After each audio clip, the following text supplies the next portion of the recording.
Shalom semuanya. Selamat berjumpa di dalam Yesus Kristus.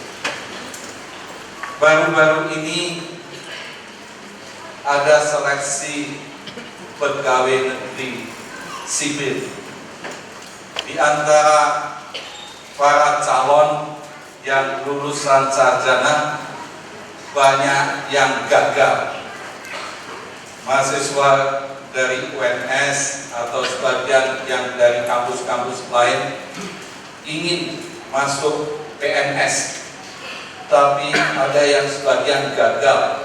Waktu setelah ujian, ada calon-calon PNS, saya tanya, kenapa tidak diterima? Dia katakan, Pak T, seleksinya sulit. Seleksi kompetensi dasar, ada tes tentang karakteristik pribadi, itu sulit. Saya tanya, sulitnya di mana contohnya? Dia kasih kasus, pertanyaannya begini, kalau kamu ada di jalan, di tengah jalan ini kamu ketemu uang, ya uang mungkin ratusan ribu, cukup banyak, tindakan apa yang akan kamu ambil? Satu, kamu ambil uang itu, disimpan sendiri. Kedua, jawabannya, kamu ambil uang itu, lalu diserahkan yang berwajib, entah itu kelurahan, entah itu polisi. Ketiga, kamu tinggal saja. Keempat, jawabannya tidak tahu. Lalu kamu jawab apa? Sebagian menjawab dilaporkan ke polisi atau diserahkan pada yang berwajib. Lalu saya tanya, betul kan kalau begitu? Salah. Lalu jawaban yang betul bagaimana? Rupanya itu tes itu, kalau calonnya itu mau menjadi dosen, jawaban yang betul adalah ditinggal saja. Saya tanya, kenapa jawaban yang betul itu ditinggal saja? Ya jawab begini, itu bukan urusan kamu. Urusan kamu sebagai dosen mengajar, bukan cari-cari duit dan ngurusi duit di tengah jalan. Ya, ini jawaban yang betul katanya gitu. Tapi saya tanya, kok bisa jawab begitu? Inilah persoalan integritas. Jadi rupanya seleksi PNS dan seleksi-seleksi yang akan datang, termasuk di politik, di ekonomi, di bisnis, di perusahaan, selalu ada seleksi. Termasuk calon hamba Tuhan, pendeta, mesti ada seleksi. Salah satu seleksi yang sangat penting adalah integritas. Nah, kita akan melihat ajaran firman Tuhan tentang integritas yang baik adalah dari Mazmur 73. Kita akan melihat kitab Mazmur pasal 73. Ya, kita gantian membaca. Ayat 1 saya baca, jemaat ayat 2. Mazmur 73 ayat 1. Mazmur Asaf. Sesungguhnya Allah itu baik bagi mereka yang tulus hatinya, bagi mereka yang bersih hatinya.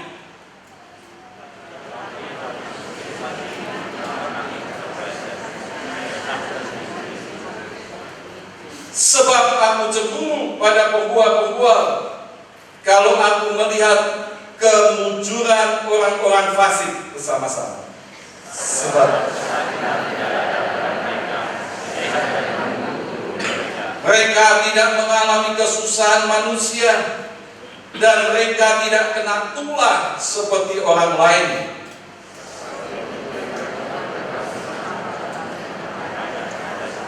Karena kegemukan, kesalahan mereka menyolok, hati mereka meluap-luap dengan sangkaan.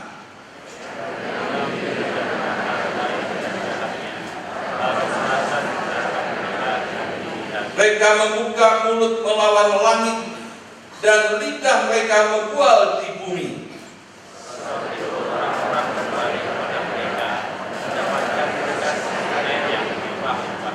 Dan mereka berkata, bagaimana Allah tahu hal itu? Adakah pengetahuan pada yang maha tinggi? Sampai di situ dulu pembacaan firman Tuhan. Saudara, Asaf salah satu pimpinan penyanyi dari orang Lewi, dan dia dekat dengan Daud. Daud dengan kitab Mazmur, dia suka bermazmur, menyembah Tuhan, memuji Tuhan. Di dalam Mazmur 73 ini kita melihat ditulis oleh Asaf, teman Daud ini, penyanyi dari orang Lewi. Dia juga pelihat, dan di dalam pergumulan yang dia alami, Daud dan Asaf ini selalu meyakini satu hal bagi orang yang percaya adalah sesungguhnya Allah itu baik bagi orang yang tulus hatinya. Tulus hati ini dari bahasa Latinnya integer, dan diterjemahkan di Inggris integrity, dan diterjemahkan di bahasa Indonesia dengan tulus hati. Yang dimaksud dengan tulus hati, integrity, adalah satu kata dengan perbuatan. Ini yang sudah ditegaskan oleh Tuhan Yesus, bahwa ya katakan ya, dan tidak katakan tidak. Berarti tidak ada basa-basi. Kalau tidak ada basa-basi, berarti inilah kejujuran, tulus hati. Di dalam dunia bisnis memang ada orang bergumul, kalau jujur katanya jujur, tidak dapat untung. Ya, misalkan di dalam bisnis kalau jual pakaian, jual kain di pasar, seringkali ada yang tawar, Pak, kain itu harganya per meter berapa? Misalkan 100.000, ditawar 60.000 aja. Si penjual katakan, maaf, kulaan saya tidak boleh. Padahal kulaannya 50.000. Kalau kulaannya 50.000, sudah ditawar 60.000, mestinya kan sudah untuk 10.000. Jadi dia bohong. Dia ngomong ini belum boleh. Kalau 80.000 gimana? Belum boleh. Ya, orang yang punya integriti, dia tidak akan menipu dengan jawaban itu. Dia akan menjawab begini, kalau ditawar 70.000, harganya 100.000, maaf, saya belum kasih karena untung saya masih kurang banyak. Jadi ini yang paling enak kan, tidak nipu tapi jujur. Nah, seringkali ya hal seperti ini kelihatannya sepele, tapi sebetulnya ini adalah suatu integritas.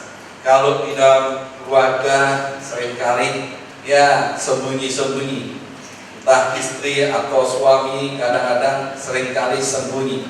Teman saya seorang dokter yang katakan begini, saya waktu itu ketemu, saya tanya, kalau kamu mengelola keuangan keluarga itu bagaimana? Dia kata, Pak Tim, kalau saya mengelola keuangan keluarga, pasti saya punya duit lanang dan duit wedok. Nah, saya tanya, duit lanang itu yang bagaimana? Duit wedok itu yang bagaimana? Duit lanang katanya, yaitu kalau saya kerja yang harus diterima gajinya Bapak itu, nah, kalau saya kerja ada ekstra itu duit lanang. Tapi kalau saya kerja uang gaji tahu, yaitu duit wedok, saya kasihkan istri saya, lalu saya atur untuk semuanya. Lalu kalau duit lanang gimana? Istri tidak boleh tahu. Nah, itu untuk apa? itu untuk rahasia suami, katanya begitu. Ya, kalau begitu ini tidak fair, tidak jujur. Ya, bagaimana mestinya? Ya, semua harus transparan. Suami istri harus tahu. Persoalan nanti mengambil keputusan pasti kepala adalah suami yang akan memutuskan. Tapi seringkali hal seperti ini terjadi. Nah, firman Tuhan katakan jelas bahwa Allah itu baik bagi orang yang tulus hatinya.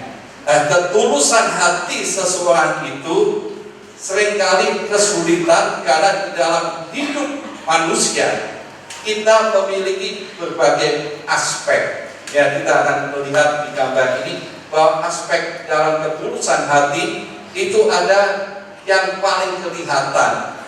Tulus hati atau tidak itu di masalah uang. Ya, banyak ilustrasi mengatakan orang tahu jujur atau tidak sebagai pegawai seringkali suruh masuk kamarnya bos, dan di dalam kamar ada ya kertas, di bawahnya dikasih uang jutaan. Nanti kalau pembantunya masuk ya hilang ini duitnya, ya berarti tidak jujur. Tapi kalau duitnya itu tetap, ya ini orang jujur. Seringkali akan diuji di situ.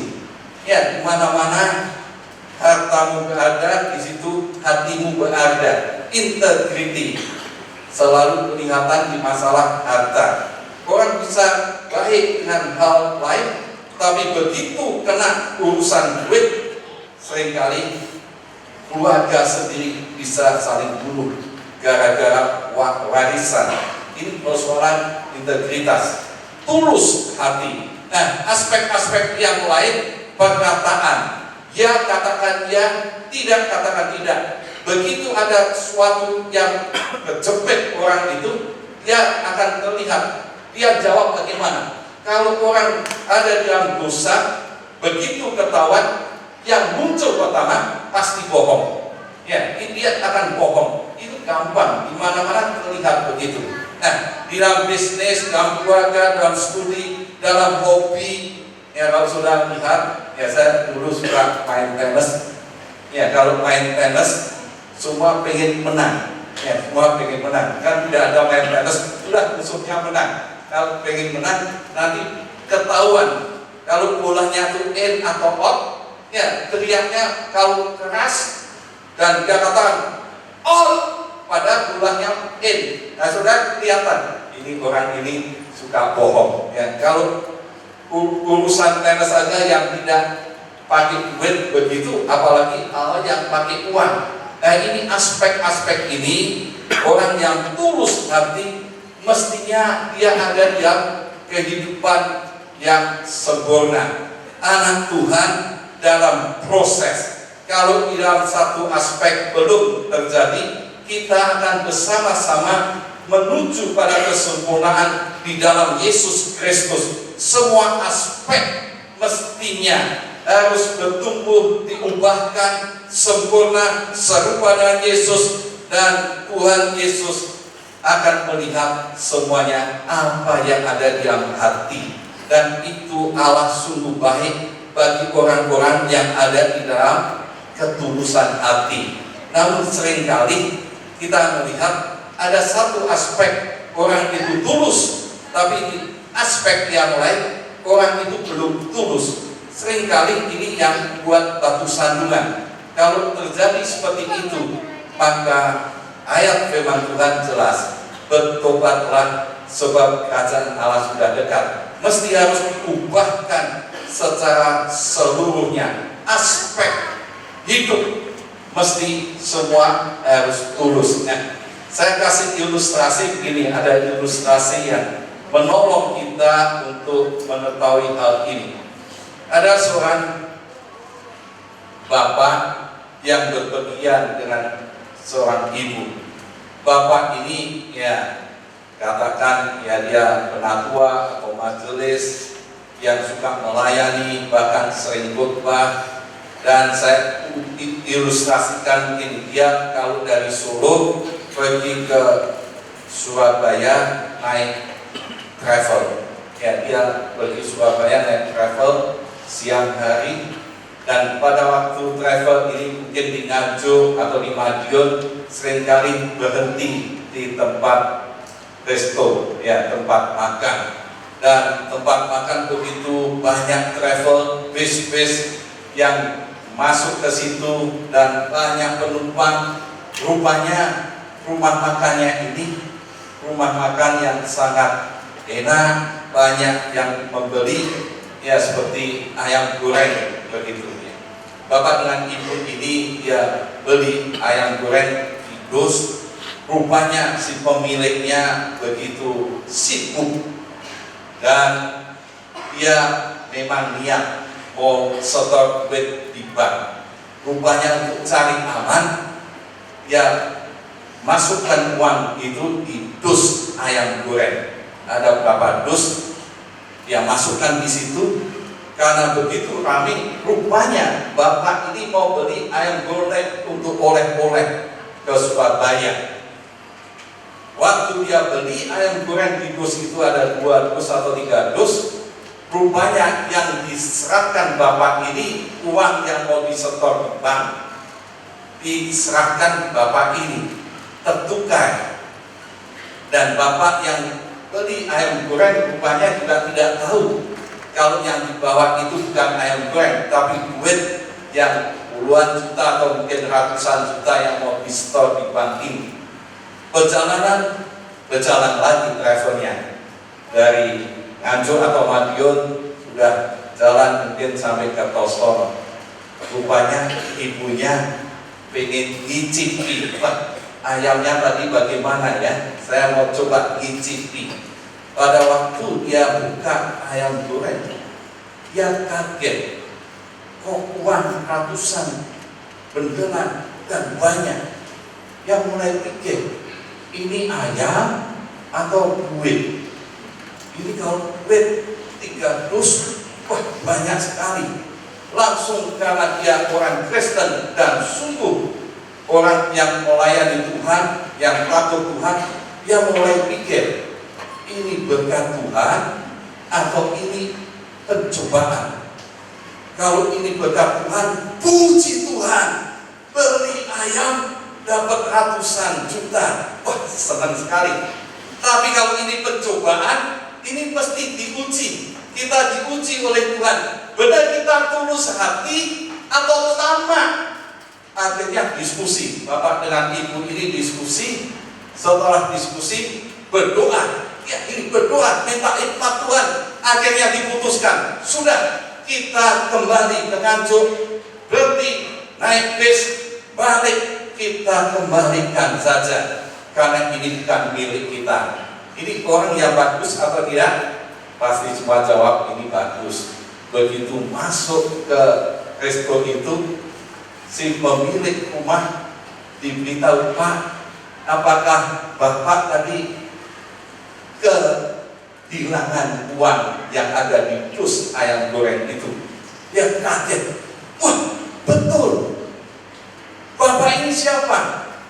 Ini saya sudah menyangka pasti hilang. Tidak mungkin uang sekian ini bisa dikembalikan. Karena si pemilik itu orang Kristen, langsung dia ingin tahu, pasti Bapak, apakah Bapak juga orang yang percaya Yesus? Iya Pak, saya tadi bergumul dan berdoa. Apa yang harus saya sampaikan? Saya harus kembalikan ini karena saya takut Tuhan, katanya gitu. Wah, si pemiliknya itu senang sekali dan dia katakan gini, Pak, ini sebagian saya sumbangkan untuk Bapak. Bapak ini menolak. Tidak. Kalau saya sudah mau ambil, saya ambil dari tadi. Tapi ini ucapan terima kasih. Tidak.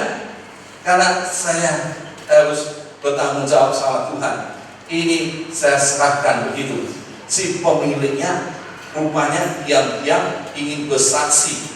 Dia punya teman adalah wartawan di salah satu majalah Kristen. Dia mau diundang temannya, ini orang yang jujur, perlu kesaksian supaya orang tahu.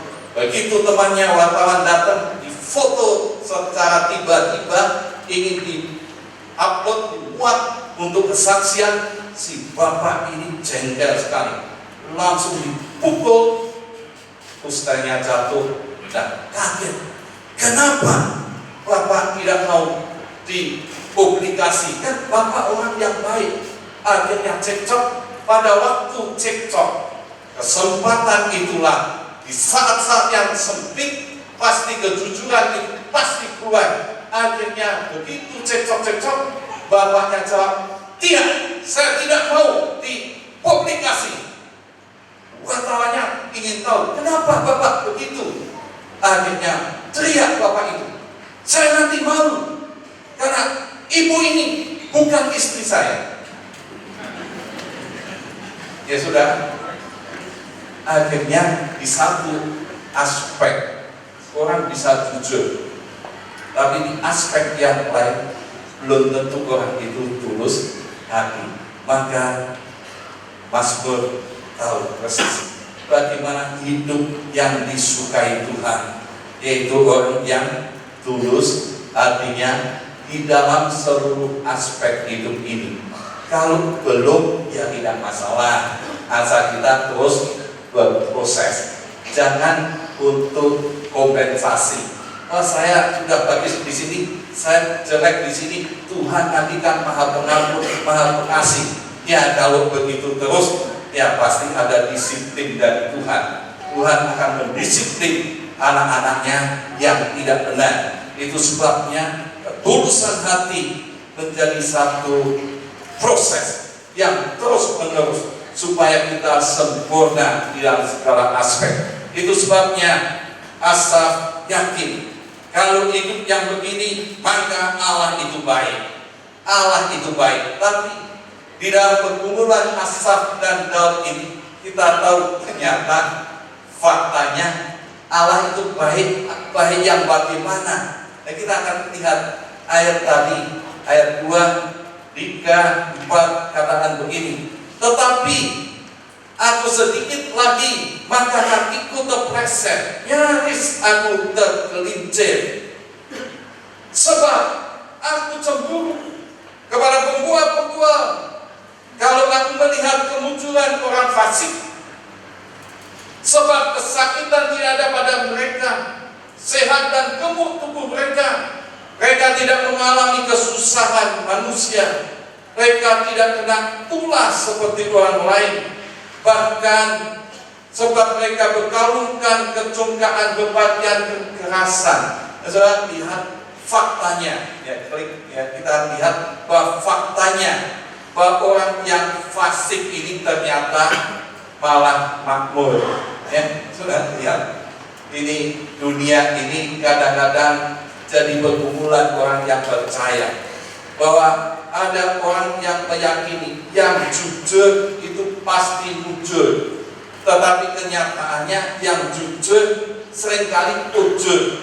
Ya, sudah lihat Asaf pernah bergumul begini, yang jujur-jujur seperti orang fasik malah makmur, tidak sakit, bahkan gemuk-gemuk, tidak menderita, hidupnya senang dan banyak kawan. Ya, ini orang yang ada di dunia yang hidup fasik kadang-kadang malah makmur. Ya, kadang-kadang hidupnya enak. Ini menjadi cemburu, Asaf cemburu. Kalau demikian sia-sia saya ini mempertaruhkan hati yang bersih, membasuh tangan tanda tak bersalah. Dia menjaga kebersihannya, menjaga hidup suci, tapi kenyataannya malah yang tidak benar, malah yang makmur. Yang benar malah terpojok.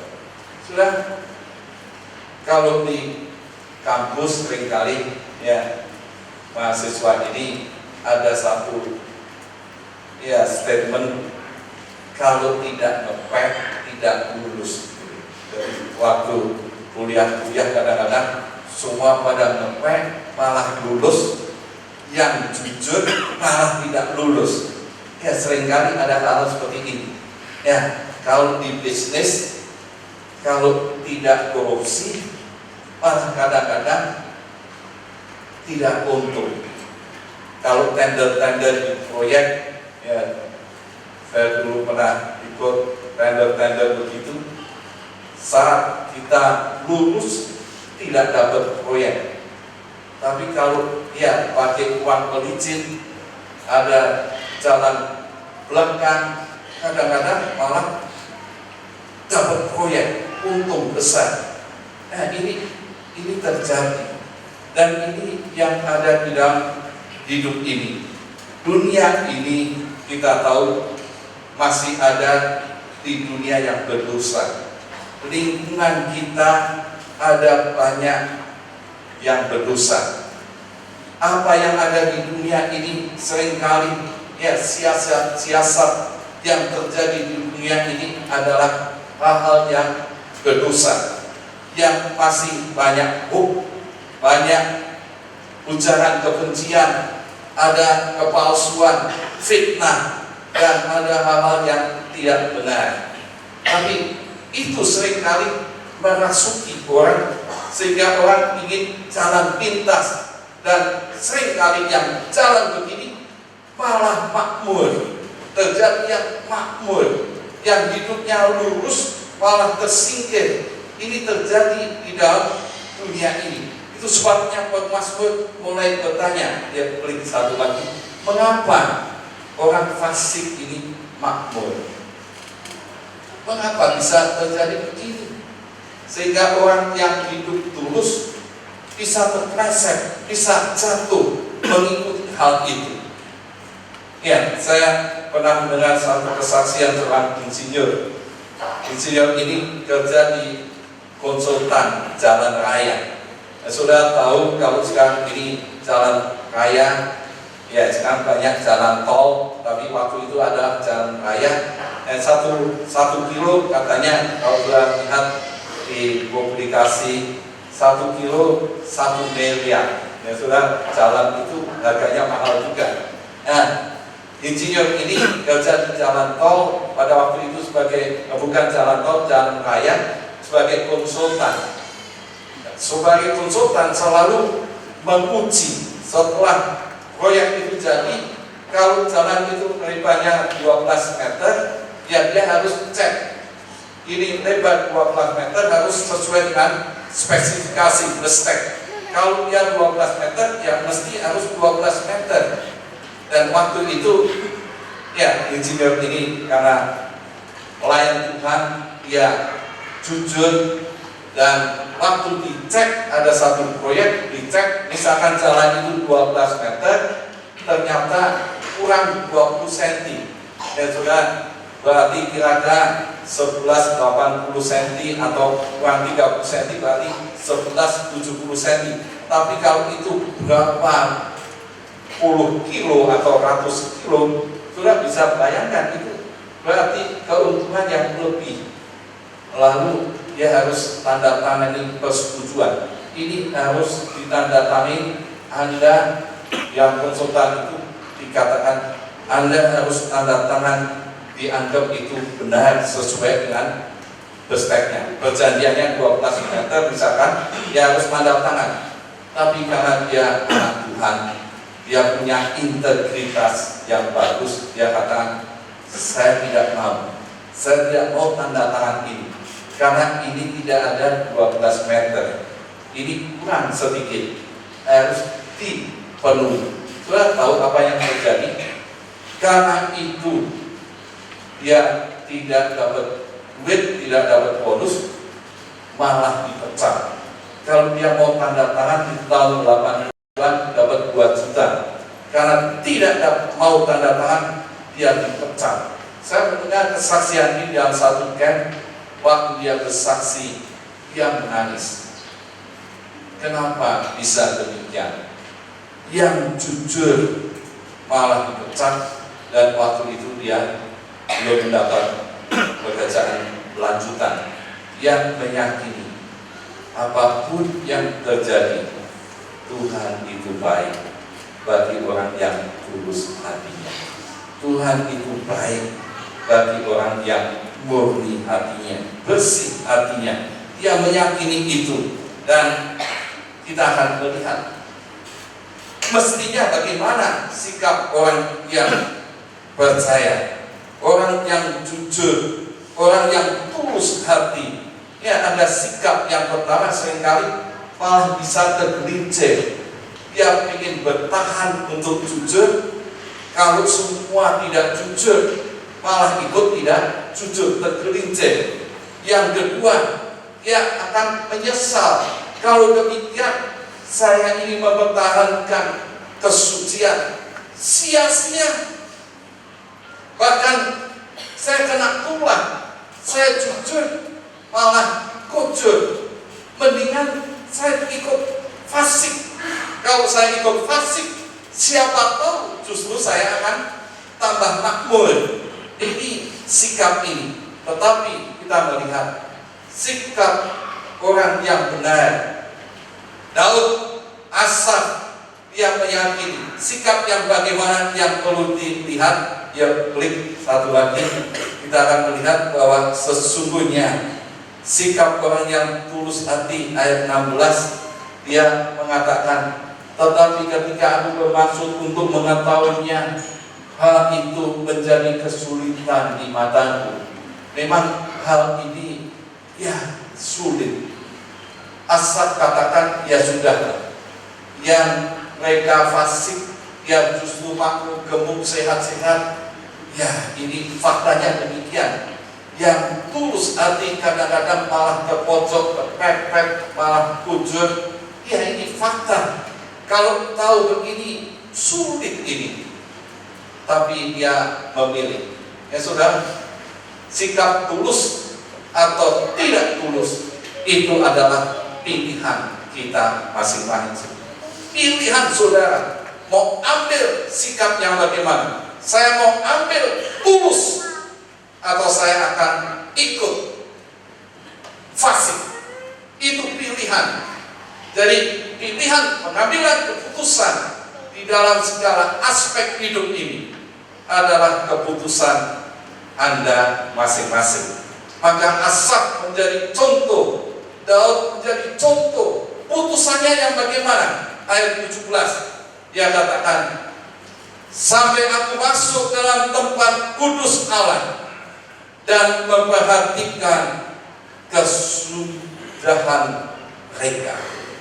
Ya, sampai kesudahannya. Kalau demikian, maka waktu itu yang menentukan. Kalau dia tetap hidup mereka fasik, dia makmur, dia sukses, dia hebat, lihat kesudahannya. Tunggu waktunya. Asaf meyakini, kalau saya tulus, janji Tuhan jelas, Allah itu baik bagi orang yang tulus hatinya. Maka dia memilih mempercayai firman Tuhan, memilih untuk mentaati firman Tuhan, memilih untuk hidup yang tulus hati. Apapun yang terjadi di dunia ini, lihat kesudahannya. Lihat kesudahannya. Semua itu lihat kesudahannya, kata Asaf. Dan dia pilih yang ketiga sikapnya. Ayat 23 dia katakan, tetapi aku tetap di dekatmu, engkau memegang tangan kananku. Ayat 26, sekalipun dagingku dan hatiku habis lenyap, gunung batuku dan bagianku, tetaplah Allah selama-lamanya. Dia tetap meyakini bahwa orang yang dekat Tuhan, orang yang tulus hatinya, Allah itu tetap baik. Apapun yang terjadi di dunia ini bisa terbalik, tapi Asaf dan Daud menjadi satu teladan, menjadi satu contoh bagi kita. Lihat aja kesudahannya, dan kita akan tetap terus dekat Tuhan. Seringkali tantangan itu membuat kita undur dari Tuhan, membuat kita lemah beriman Tuhan, lemah beribadah, menjauh dari persekutuan orang percaya, menjauh dari gereja Tuhan. Tapi justru Daud Asaf meyakini kalau ia diperlakukan tidak adil, diperlakukan tidak baik, dia tetap dekat Tuhan. Apa yang terjadi? Kita lihat kesudahannya. Dia beri satu lagi bahwa bagaimana perbedaannya kesudahan orang yang fasik dan kesudahan orang yang tulus hati. Dan kita akan melihat ini ayat di sini. Dia beri satu lagi. Sesungguhnya ayat 18, di tempat licin kau taruh mereka, kau jatuhkan mereka sehingga hancur. Betapa binasanya mereka dalam sekejap mata, lenyap habis oleh karena kedahsyatan. Ayat 20, seperti mimpi pada waktu terbangun ya Tuhan, pada waktu terjaga, rupa mereka kau pandang hina. Sudah, ternyata firman Tuhan mengatakan bahwa kesudahannya orang fasik akan dihancurkan dan dia akan binasa. Dan saudara, kalau disaksikan, kita sudah banyak melihat bagaimana orang-orang yang tadinya tidak benar tapi kaya, tahu-tahu ketangkap KPK, masuk penjara, dihukum. Orang-orang yang tidak jujur, tahu-tahu kesudahannya sakit-sakitan, uangnya habis untuk membiayai penyakitnya. Ya, tidak sedikit sudah lihat banyak fakta begitu. Tetapi sesungguhnya kesudahan orang yang percaya, yang hidupnya tulus, kita akan melihat kesudahan orang yang tulus. Satu, bahwa Allah memegang tangan kanannya, Allah mengangkat ke dalam kemuliaannya. Orang yang tetap di dalam hidup yang tulus, dia akan diangkat Tuhan dan hidup di dalam kemuliaan. Tadi yang saya ceritakan salah satu contoh, insinyur tadi akhirnya dipecat, dia bersaksi, dia harus meninggalkan, tapi dengan dia meninggalkan itu beberapa waktu kemudian dia akhirnya jadi dosen. Itu jadi dosen, dia mestinya mau masuk sekolah Institut Alkitab Tiranus, tidak jadi karena harus dikirim ke Jerman. Dia dikirim ke Jerman dan akhirnya kembali jadi dokter dan hidup di dalam kebahagiaan dan diberkati Tuhan. Saudara, banyak orang-orang yang menjadi contoh ketulusan hati, menjadi contoh bahwa kesudahannya ada di dalam kemuliaan Tuhan. Ya, berkat Tuhan, kebahagiaan, kesejahteraan, kesehatan menyertai orang-orang yang tulus hati, dan ini menjadi sukacita. Dan kalau ada sampai terakhir, banyak orang katakan, ternyata buktinya yang tulus hati akhirnya mati pun tetap sengsara, melarat dan seterusnya. Kalau sampai mati pun hidupnya melarat, sengsara, menderita di dunia ini. Kita ada satu contoh di Alkitab, namanya Lazarus dan orang kaya. Begitu dia mati, dia tetap diangkat di pangkuan Abraham dalam kemuliaan, dalam kekekalan, di dalam keindahan bersama dengan Tuhan Yesus. Adalah tetap orang yang tulus hati, ada bersama dengan Tuhan, dan Tuhan tetap baik di dalam kasih-Nya bagi orang yang tulus hati.